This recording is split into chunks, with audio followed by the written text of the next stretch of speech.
Party high command ఆదేశానుసారం రాబోయే రాష్ట్ర అసెంబ్లీ ఎలక్షన్స్లో ఈ నియోజకవర్గం నుంచి ఎమ్మెల్యేగా పోటీ చేయబోయే వ్యక్తి ఎవరో కాదు, శ్రీమతి తులసి గారు.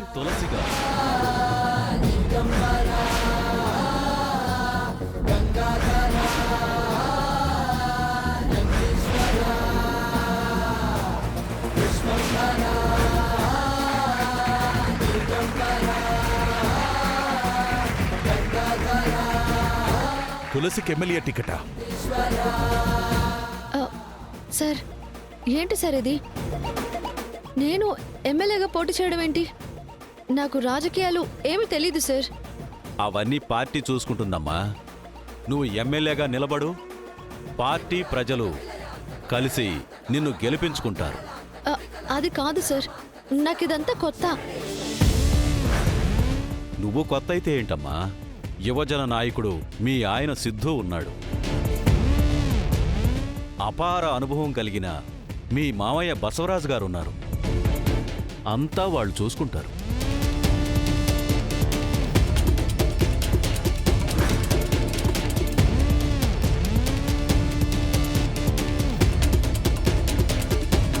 నువ్వు ఎమ్మెల్యే అవడమన్నది కేవలం ప్రారంభం మాత్రమే. ఇంకా ఎంతో దూరం వెళ్ళాలి. సార్ సార్ ప్లీజ్ సార్, నేను చెప్పేది అర్థం చేసుకోండి సార్. నాకు ఈ రాజకీయాలు తెలీదు సార్. నాకు ఇదంతా వద్దు సార్. తులసి, అంతా నేను చూసుకుంటాను, సరేనా? పార్టీ రాష్ట్ర అధ్యక్షులు ఢిల్లీ నుంచి నీ కోసం వచ్చారు. ఎంతోమంది ఎన్నో ఏళ్లుగా ఎదురు చూస్తున్నా దక్కని ఎమ్మెల్యే టికెట్ నీకొచ్చిందంటే నువ్వు నిజంగా అదృష్టవంతురాలి. 20 మందిని కాపాడిన నువ్వు ఇంకా ఎంతో మందికి అండగా ఉంటావు. ఇలాంటి అవకాశం ఎవరికీ రాదు తులసి. వచ్చినప్పుడే దాన్ని ఉపయోగించుకోవాలి. నా మాటని కాదనుకో, ఒప్పుకో. బాగా చెప్పావు బాబు. మీ ఆవిడ్ని అసెంబ్లీకి పంపే బాధ్యత మీ మీదే పెడుతున్నాను. అఫ్కోర్స్ మీ నాన్నగారు కూడా అండగా ఉంటారనుకోండి.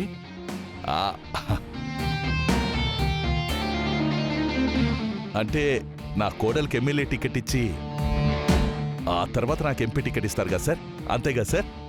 లేదు లేదు, మన పార్టీ సిద్ధాంతం ప్రకారం ఒక కుటుంబానికి ఒక్కరికే టికెట్ ఇస్తాం. అది ఈసారి మీ కోడలికి ఇస్తున్నాం. ఇక మేము వెళ్ళొస్తాం. వస్తానమ్మా. వస్తాను బాబు. మంచిది సార్. మంచి సార్.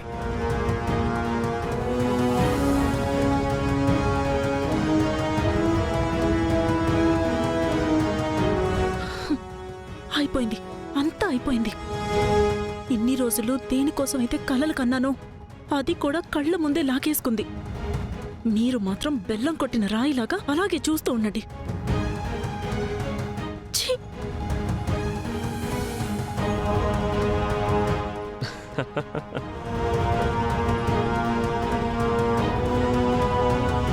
కంగ్రాట్స్ ఎమ్మెల్యే గారు. హే,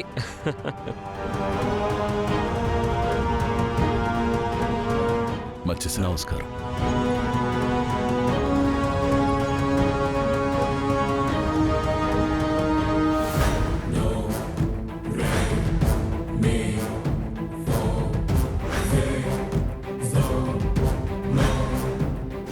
ఎమ్మెల్యేగా పోటీ చేయబోయే వ్యక్తి ఎవరో కాదు, శ్రీమతి తులసి గారు. అపార అనుభవం కలిగిన మీ మామయ్య బసవరాజు గారు ఉన్నారు. మీ నాన్నగారు కూడా అండగా ఉంటారనుకోండి.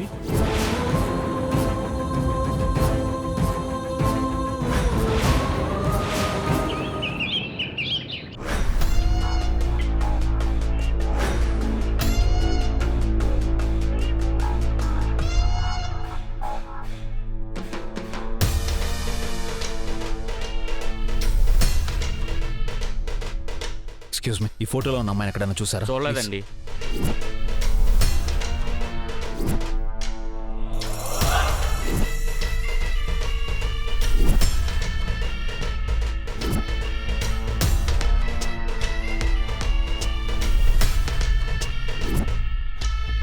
ఈ ఫోటోలో ఉన్న అమ్మాయిని ఎక్కడైనా చూసారా?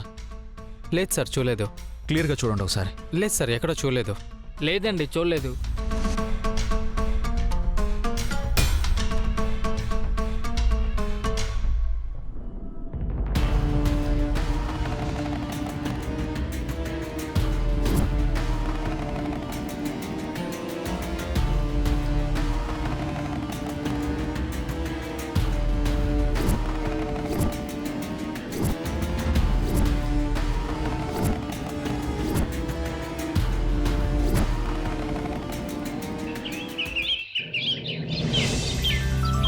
ఇది కలో నిజమో నాకు అర్థం కావడం లేదు లక్ష్మి.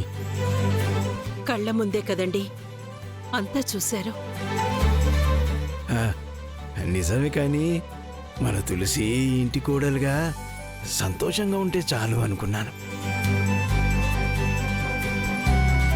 కానీ ఇప్పుడు ఏకంగా ఎమ్మెల్యే కాబోతుందంటే నాకు గాల్లో తేలిపోతున్నట్టుంది లక్ష్మి.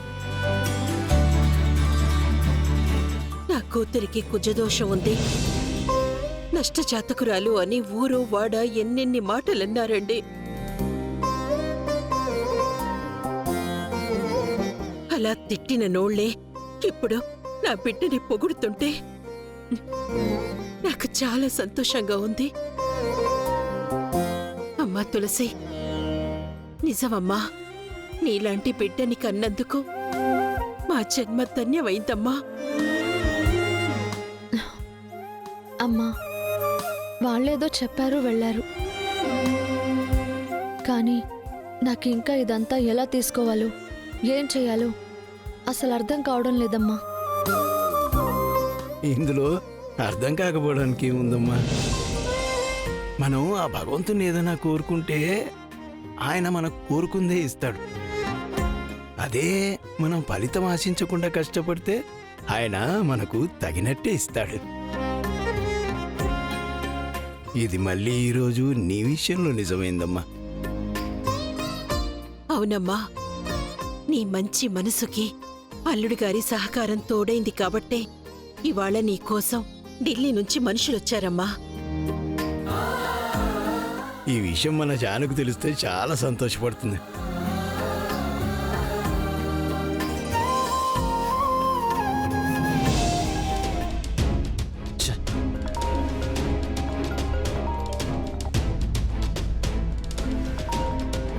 హలో. హలో బాబు. చెప్పండి మావయ్య గారు. బాబు, ఒకసారి జానుకు ఫోన్ ఇవ్వయ్యా. జానుకా? అవును బాబు, నేను తన ఫోన్కి ట్రై చేస్తున్నాను, కానీ తన ఫోన్ స్విచ్ ఆఫ్ అని వస్తుంది. ఓహ్, అవునా? ఒకసారి తనతో మాట్లాడించు బాబు. అది జాను ఇప్పుడు హోటల్లో ఉంది మావయ్య గారు.